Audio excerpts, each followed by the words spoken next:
तो पुणे के पास में एक गांव है पुरंदरपुर, वहां पर एक ब्राह्मण रहते थे। स्वरूप ब्राह्मणों का था पर स्वभाव वैश्यों का। वैश्य मतलब हमारे बनिया भाई लोग, उनके जैसा उनका व्यवहार था। कैसा? व्यापार करते थे, धन देते थे उस पे ब्याज पे धन देते थे लोगों को, और अपना गल्ला खोल रखा था, गल्ले पे बैठते थे। और इन सबके साथ साथ महाकंजूस, खूब धनवान थे। भगवान की कृपा से उन पर ब्याज का इतना धन आता था कि वो पूरे पुरंदरपुर गांव को अकेले भोजन करा सकते थे। पर इतने कंजूस थे, दूध में अगर मक्खी भी गिर जाती तो दूध छान के पी जाते थे, और मक्खी को यूं पकड़ करके उसके भी 2-4 बूंद छींटा जो दूध के होते थे उनको भी लेके पी जाते थे। दूध का क्या बिगड़े, इतने कंजूस। उनकी पत्नी का नाम था सरस्वती देवी। क्या नाम था? तो सरस्वती देवी जो थी, उनके पिताजी ने इसीलिए ब्याह किया कि भाई ये विप्रदेव जो हैं बड़े धनवान हैं, बेटी खुश रहेगी हमारी। तो सरस्वती देवी का ब्याह हो गया।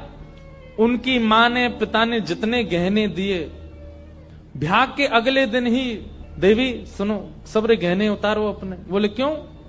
अरे देखो कितनी अच्छी नक्काशी की है इसमें, कितने अच्छे से तुम्हारे कुंडल बने हैं, कितने अच्छे तुम्हारे गले के हार बने हैं, हाथ के तुम्हारे बढ़िया कंगन कड़ूला, रोज पहनोगे तो घिस जाएंगे, उतार दो सबको। पत्नी ने भारी भारी सामान सब उतार दिए, और गले का एक मंगलसूत्र रहने दिया, हाथ के कंगन रहने दिए, पैरों की पाजेब और पायल रहने दी। अपने ब्राह्मण देवता जो थे, इनको वो भी अच्छे नहीं लगते थे।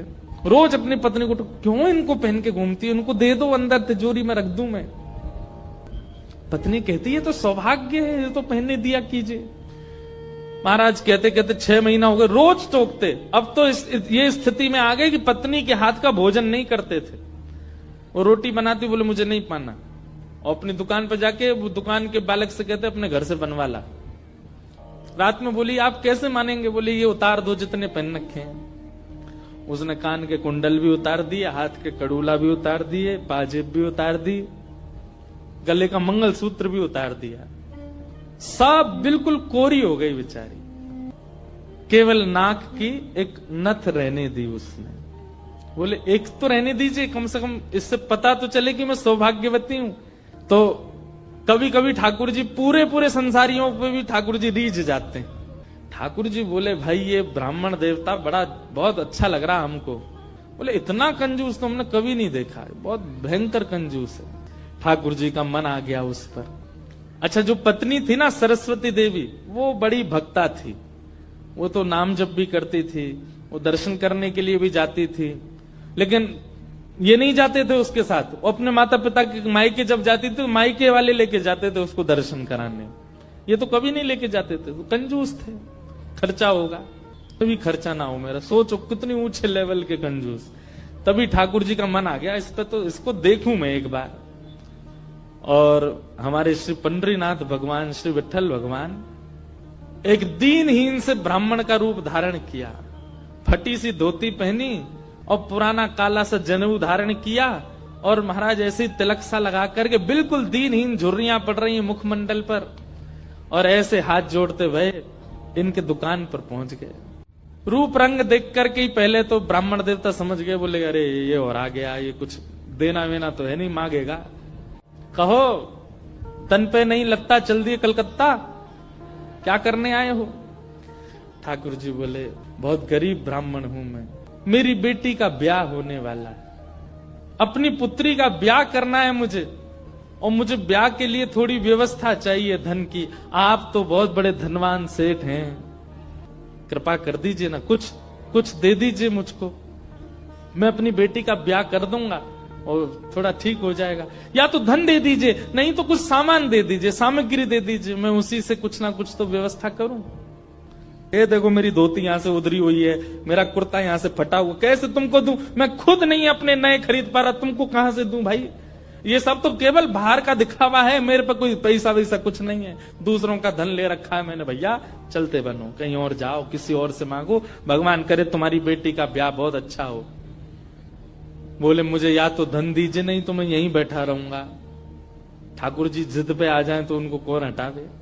आपके दर पे आया हूं, कुछ तो लेके जाऊंगा, मेरी बेटी का ब्याह है।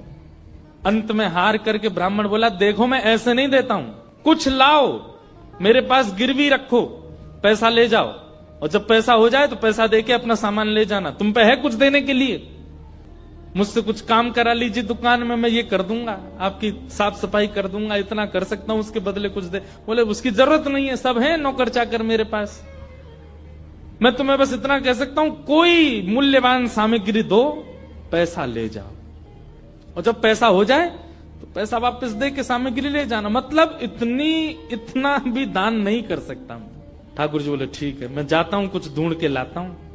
ठाकुर जी भी इतने खेलते हैं, ठाकुर जी जैसा खिलाड़ी नहीं है। ठाकुर जी गए उस ब्राह्मण देवता के घर, और घर जाकर के द्वार पे खड़े होकर रोने लगे। भीतर से सरस्वती देवी निकल के आई, अरे अरे अरे अरे ब्राह्मण देवता, आप इतना रो क्यों रहे हैं, क्या बात है? छोटी सी मेरी लाली बड़ी हो गई है, उसका ब्याह के लिए मैं बहुत दिन से वर ढूंढ रहा था, बड़ी मुश्किल से एक लड़का मिला है, अपनी बेटी का ब्याह करना है। बहुत जगह ठोकरें खा के मांगा मैंने, मुझे किसी ने सहायता नहीं दी, अंत में तुम्हारे द्वार आया हूं, यहां भी नहीं मिला, बेटी को क्या मुंह दिखाऊंगा, यहीं प्राण त्याग दूंगा, जहर मेरी जेब में ही रखा है। सरस्वती देवी तो बेचारी बड़ी भावुक, भक्त का इस स्वभाव है कि वो दूसरे की पीड़ा देख ही नहीं पाएगा, तब समझो वो भक्त है। सरस्वती देवी तो रोने लगी, आंखें लाल पड़ गई। बोले भगवान, मेरा मन अगर मुझ में सामर्थ्य होती, मैं पूरा घर आपको दे देती, पर मैं क्या करूं? मेरे पतिदेव इतना प्रतिबंध लगा के रखते हैं कि मैं स्वयं ऐसे रहती हूं, मैं आपको क्या दूं? ठाकुर जी तो इतने पछाड़ खा के गिर पड़े, अरे हाय राम, अब तो मैं जहर खाना ही पड़ेगा, निकालू कहां है? सरस्वती देवी रुकी रुकी रुकी, ऐसा मत कीजिए भगवान, चरण पकड़ूं आपके, मेरे पास एक ही वस्तु है। और तुरंत अपनी नाक की जो कील थी वो निकाली, और निकाल करके बोले ये ले जाइए, इससे थोड़ा बहुत धन आपको मिल जाएगा, स्वर्ण की है, आप अपनी बेटी का ब्याह तो नहीं कर पाएंगे पर कुछ व्यवस्था तो हो जाएगी आपकी।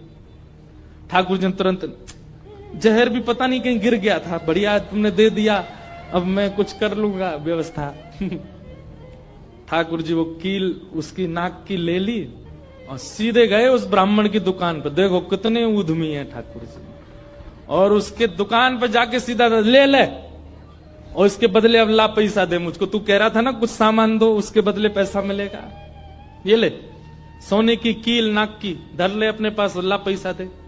ब्राह्मण देवता ने जैसी कील देखी, ये आपको कहां से मिली? बोले उससे तुझको क्या, तू तो पैसा दे। मुझे कहां से मिली इससे तेरे को मतलब नहीं होना, तू पैसा दे मेरे को, मेरी बेटी का ब्याह है, और अब मैं तेरे से भीख नहीं मांग रहा हूं, चीज रख के गिरवी तब ले रहा हूं, ला दे। मिली कहां से? बोले तू मत सोच, मुझे पैसा दे। कील उसने तिजोरी में अंदर रखी, और उसका जो धन होता था वो धन ठाकुर जी को दिया। ठाकुर जी ने जेब में धरी, निकल गए वहां से। ब्राह्मण ने अपनी भुजा ऊपर करी, बोले इसको बताता हूं, ये बहुत दानवीर बनती है अपने मन में, मैंने इसको बोला था एक कील पहने, वो तो बहुत अच्छी कृपा मुझ पर ठाकुर जी की, जो मैंने इसके सारे गहने उतरवा दिए, नहीं तो सब दान कर देती, एक कील छोड़ी वो भी दान कर दी किसी को। अब यहां वो ब्राह्मण जा ही रहा था अपने घर, उससे पहले दुकान का जो मुनीम था वो बेचारा सरस्वती देवी को बहुत मानता था, कभी कभी सहायता कर देती होंगी उसकी।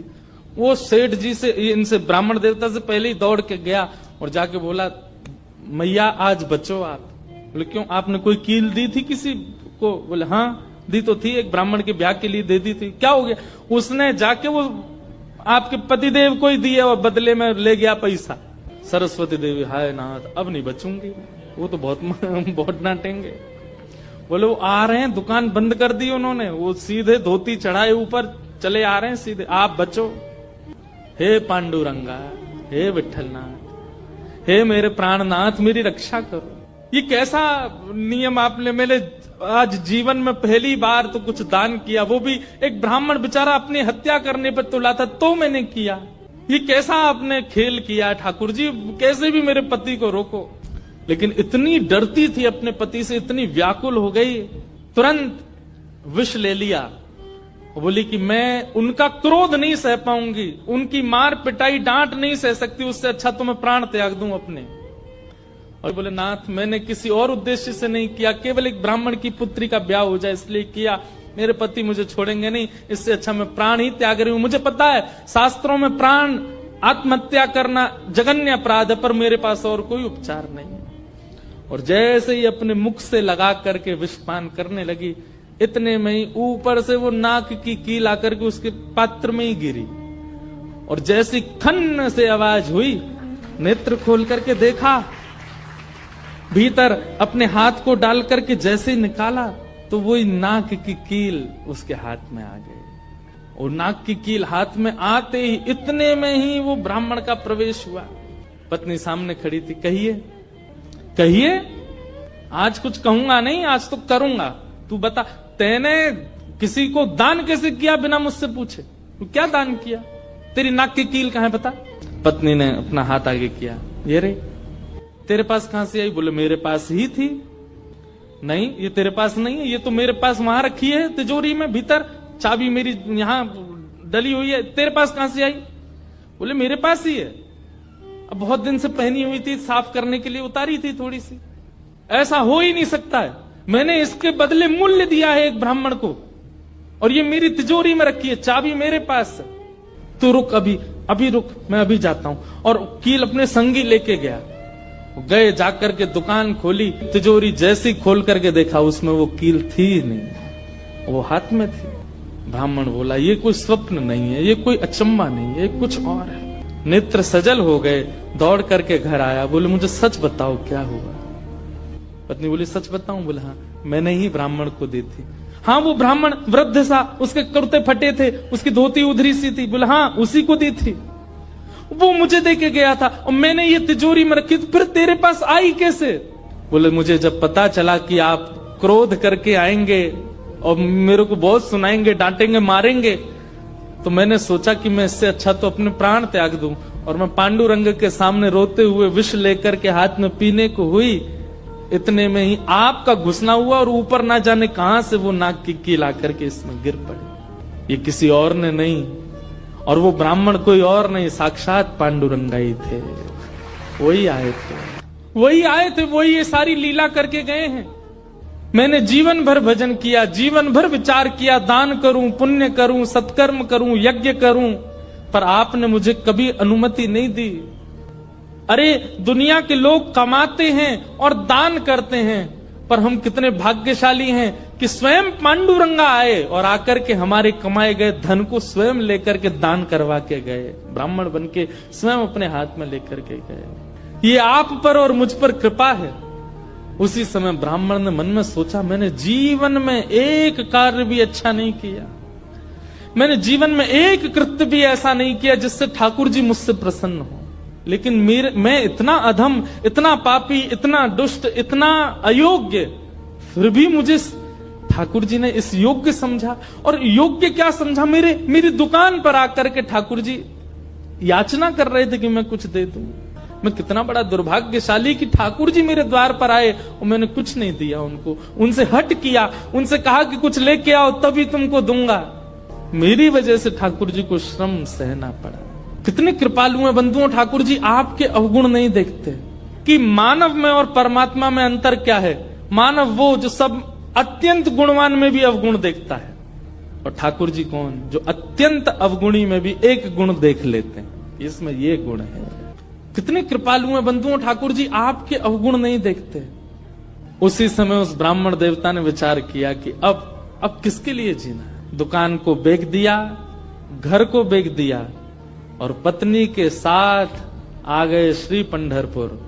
और पंढरपुर में विठल भगवान के आगे आकर के बहुत रोए, याचना करने लगे, नाथ मेरे दुकान पर आप खड़े हो गए आकर के, और मैंने आपको इस प्रकार से दुत्कार दिया, इस प्रकार से आपको कर दिया।